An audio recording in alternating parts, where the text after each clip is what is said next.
네, 유쾌한 오타쿠 디톡입니다. 톡톡이들 하이! 네, 오늘 날짜는 벌써 22일입니다. 우리 톡톡이 분들도 이제 잘 아시다시피 25일부터는 각 도매 매장에 세금 계산서 발행 요청을 하실 수가 있습니다. 그렇기 때문에 미리미리 이번 한 달 동안 매입하신 그런 자료들이 필요하시다면요, 장기 등을 잘 꼼꼼하게 확인을 해보시고 내가 얼마만큼의 부가세를 더 지불을 하고 세금 계산서 요청을 해야 되는지 도매 업체별로 잘 정돈을 미리미리 해주셔야겠습니다. 오늘 제가 톡톡이 분들과 이야기해볼 주제는 바로 이 세금 계산서와 관련된 이야기인데요.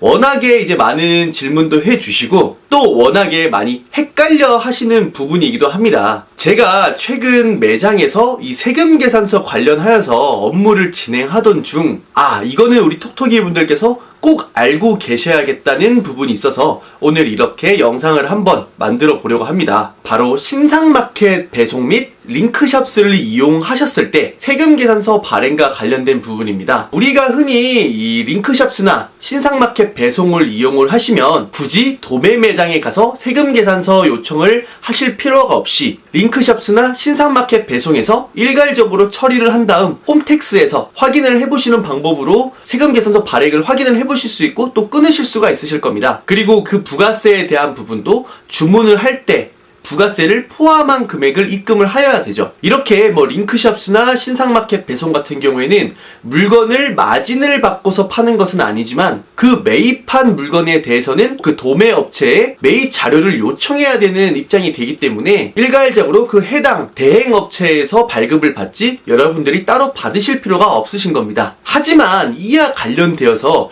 약간 이례적인 일들이 조금 벌어지곤 하는데요. 어떤 상황인지 제가 한번 설명을 드려보도록 하겠습니다.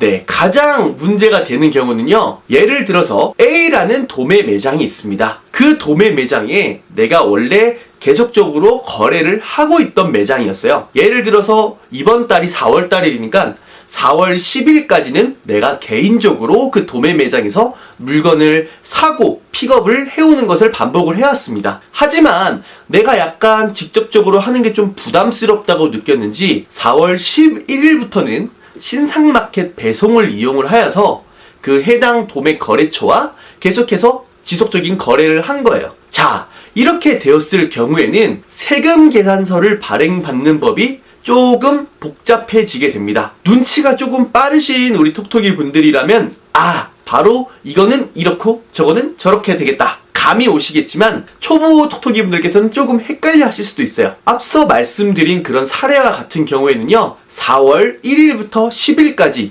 개인이서 도매 매장과 거래를 한 그 부분에 대해서는 따로 도매 매장에 가셔서 직접 세금 계산서 신청을 하셔야 되고요. 그 이후에 진행된 거래, 즉 신상마켓 배송을 이용한 기간에 대해서는 따로 그 해당 도매 매장에 세금 계산서 발행 신청을 하시면 안 됩니다. 왜냐하면 이미 그 신상마켓 배송에서 4월 11일부터의 세금 계산건에 대해서는 따로 세금 계산서를 신청을 해버렸기 때문이에요. 우리 톡톡이 분들이 가끔 이런 부분을 많이 헷갈려 하시는데요. 내가 그 달 중에 어떤 날은 직접 픽업을 하거나 직접 주문을 하는 경우가 있고 또 어떤 날에는 신상마켓이나 링크샵스로 거래를 하게 되었을 경우 세금 계산서 발행 자체를 요청을 할 때 직접 거래를 한 것과 신상마켓 혹은 링크샵스와 거래를 했던 그 해당 사례를 전부 다 집어넣은 상태로 그 해당 도매 매장에 세금 계산서 발행 요청을 하시는 거예요. 그렇게 되면 그 도매 업체 매장에서도 상당히 헷갈리고 상당히 좀 번거롭게 됩니다. 도매 매장에서 사용을 하고 있는 이 포스기에도 이 결제를 받아야 되고 또 세금 계산을 해야 되기 때문에 같은 상호의 이름에서 얼마만큼의 매출이 기록이 되어 있는지가 상당히 중요합니다. 하지만 이 포스기의 한계상 A라는 매체가 있다면 그 A라는 매체에 직접적인 거래를 한 것과 신상마켓을 통해서 거래한 것을 모두 다 기록을 구분해서 기록을 남겨놓을 수가 없다는 것입니다. 신상마켓 배송을 이용을 하셨다면 그 신상마켓이라는 다른 카테고리의 거래 내역을 잡아놓지 그 A라는 매장의 거래 내역으로는 남아있지가 않다는 말이에요.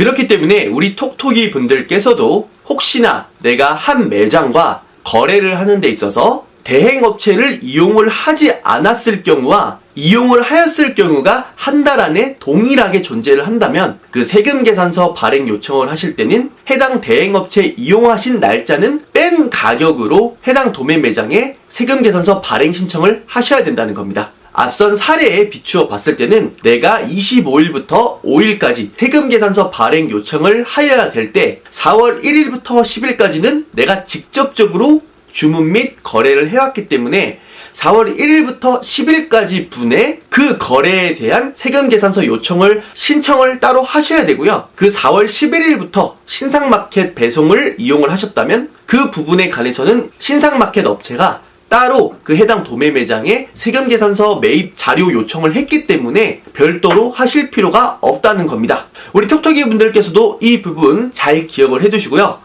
다가오는 25일부터 세금계산서 발행에 대해서 보다 헷갈리지 않고 빠르게 착착 진행이 되셨으면 좋겠네요. 이 세금계산서에 관련된 거는 우리 톡톡이 분들께서도 꼼꼼히 잘 알고 계셔야 되기 때문에 이러한 부분에서도 꼭 유의를 해주셨으면 좋겠습니다. 또 이 부분 잘 인지를 안 하시고 신상마켓 배송한 부분을 세금계산서 요청에 넣어서 그 도매 매장과 실랑이를 벌이는 일이 없으셨으면 좋겠습니다. 오늘의 디톡TV는 여기까지 하도록 하겠습니다. 우리 톡톡이 분들 오늘도 파이팅 하시고요. 오늘은 여기까지. 여러분들 빠이! 구독과 좋아요를 부탁드립니다.